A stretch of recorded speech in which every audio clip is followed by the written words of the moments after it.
ஆண்டவராகிய இயேசு கிறிஸ்துவின் இன்ப உயிர்த்தெழுந்த நாமத்தினாலே அற்புதமான சுவிசேஷ பயணத்திற்கு அன்போடு வாழ்த்தி வரவேற்கிறேன். நம்முடைய வாழ்க்கையில நாம் சந்தோஷமாய் சமாதானமாய் சாட்சியாய் வாழ வேண்டும் என்பதற்காக அவர் அவரையே கொடுத்தார்.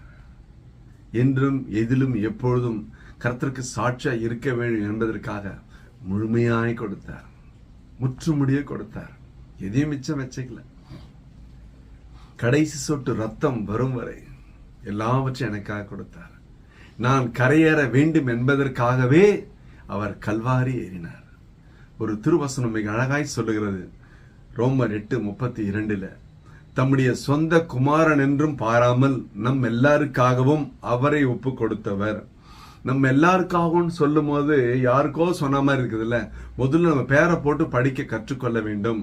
தம்முடைய சொந்த குமாரன் என்றும் பாராமல் மாசிலாமணிக்காக, மாசிலாமணி குடும்பத்துக்காக, மாசிலாமணி மனைவி பிள்ளைகளுக்காக, மாசிலாமணி வியாபாரம் தொழிலுக்காக, மாசிலாமணி ஊழியத்துக்காக அவரை ஒப்பு கொடுத்தவர். அவரோடு கூட மற்ற எல்லாவற்றையும் மாசிலாமணிக்கு அருளாதிருப்பது எப்படி? ஹல்லேலூயா!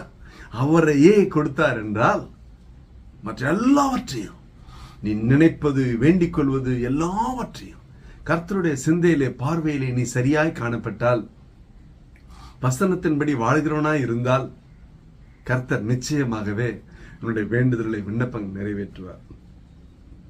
6:33 மத்தேயு சொல்லுகிறது, முதலாவது தேவனுடைய ராஜ்யத்தையும் நீதியும் தேடுங்கள், மற்றவர்களெல்லாம் உங்களுக்கு கூட கொடுக்கப்படும்.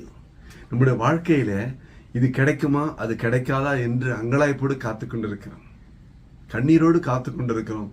ஒரு குழந்தை பிறக்க வேண்டுமானால் 10 மாதங்கள் தாயின் கர்ப்பத்தில் இருக்க வேண்டும் அல்லவா? பொறுமையோடு காத்திருந்தால் முழு பிரசவம் சுகப்பிரசவம். நாம் காத்திருக்கிறோம். ஒரே வசனம் தான், எனக்காக அவரையே கொடுத்தவர். மற்ற எல்லாவற்றையும், உன்னோட வேலை, உன்னோட எதிர்காலம், உன்னோட குடும்பம், உன்னோட மனைவி, உன்னோட பிள்ளைகள், உன்னோட சுகம், உன்னோட ஆரோக்கியம், உன்னோட சொத்து எல்லாவற்றையும் உனக்கு கொடுக்காமல் இருப்பாரா? அதான் முக்கியம். பாருங்களேன், எப்பவுமே நம்ம சொல்லும் போதே உறுதியா சொல்லணும். பாருங்களேன், ரட்சிப்பு, பாவ மன்னிப்பு, நித்திய ஜீவனையே எனக்கு இலவசமாய் கொடுத்திருக்கிறாருங்க. இதை கொடுக்க முடியாது உலகத்துல ஒருவராலையுமே. ரட்சிப்பை இலவசமாய் எனக்காக கொடுத்தாரு, பாவ மன்னிப்பை கொடுத்தாரு, நித்திய ஜீவனை கொடுத்திருக்கிறாரு. அப்படி என்றால் என்னை இந்த பூமியிலே சாட்சியாய் வாழும்படி எல்லாவற்றையும் கொடுப்பது அதிக நிச்சயம் அல்லவா? ஹல்லேலூயா, ஹல்லேலூயா, ஹல்லேலூயா. முதல்ல அதை உறுதியா சொல்லணும். அதை சொல்றவங்க நீங்க நம்பணும். அதை நம்பி நீங்க சொல்லணும். ஹல்லேலூயா.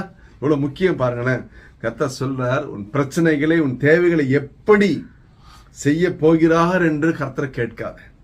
அதனை ஆராய்ச்சி செய்வது நம்முடைய வேலை அல்ல. என் பிரச்சனையை கர்த்தர் எப்படி மாற்றுவார், இவரை கொண்டா அவரை கொண்டா, அந்த ஆபீசரா இந்த ஆபீசரா, இந்த எம்எல்ஏவா அந்த எம்எல்ஏவா இவனா, அதெல்லாம் இல்லை. அதெல்லாம் என் வேலை இல்லை, அது கர்த்தருடைய வேலை. ஹல்லேலூயா. என் வேலை என்னங்க?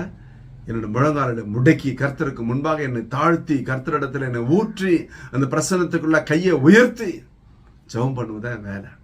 138:8 சங்கீதம் சொல்லு, கர்த்தர் எனக்காக யாவையும் செய்து முடிப்பார். ஹல்லேலூயா. அல்ல, எனக்காக இவ்வளோண்டு செய்வார்னு சொல்லியிருக்குதா? இதை தான் செய்வார்னு சொல்லியிருக்குதா? இது மட்டும் சொல்லியிருக்குதாங்க? இல்ல, யாவையும். ஹல்லேலூயா. கவலைப்படாதிருங்கள். உங்களுடைய அற்புதமான எதிர்கால வருங்கால வாழ்க்கையை கர்த்தருடைய கரங்களில். உங்களை உண்டாக்கினவர் உங்களை காணாமல் இருப்பாரோ? உங்களை உருவாக்கினவர் உங்களை நினையாமல் இருப்பாரோ? ஒருவேளை நீங்க நினைக்கலாம், என்னை பார்க்காம விட்டுட்டாரு, என்னை நினைக்காம விட்டுட்டாரு, என்னை விசாரிக்காம விட்டுட்டாரு. இல்லவே இல்லைங்க, உங்கள் நினைவாகவே இருக்கிறார். நீ அவரால் மறக்கப்படுவது என்று வசனம் சொல்லுகிறது.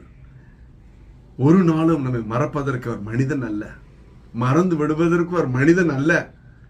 அப்படி என்றால் உன்னை குறித்த எதிர்கால வருங்கால வாழ்க்கைக்கு திட்டம் அவரிடத்துல உண்டு.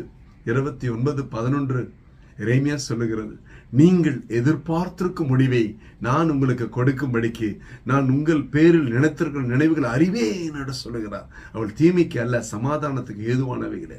அற்புதமான நினைவுகள், ஆசீர்வாதமான எதிர்காலத்தை கர்த்தர் உங்களுக்காக வைத்து நினைத்து கொண்டிருக்கிறார். பெற்றுக்கொள்வோமா? ஒரு விசை கண்களை மூடுவோம். ஹல்லேலூயா, ஹல்லேலூயா, ஹல்லேலூயா. அப்பா, நீர் எங்கள் வாழ்க்கையில செய்வீர் என்று காத்திருக்கிறோம். அப்பா, எதிர்பார்ப்போடு அங்கலாய்ப்போடு கண்ணீரின் கதறோடு காத்துக்கொண்டு பிறட வாழ்க்கையில அற்புதமான எதிர்காலத்தை தாருங்க. தடைகளை நீக்கி போடுங்க. உயிருள்ள வளமுள்ள சாட்சி எழும்பட்டும். இயேசு கிறிஸ்துவின் உயிர்த்தெழுந்த வல்லமையான நாமத்தினால என் தேவனதை செய்யும்படியாய் திரு பாதங்களிலே தாழ்மையாய் ஒப்பு கொடுத்து ஜெபித்து ஜெயம் எடுக்கிறோம் ஜீவனுள்ள நல்ல பிதாவே. ஆமென். கர்த்தர் உங்களை ஆசீர்வதிப்பாராக. Praise the Lord.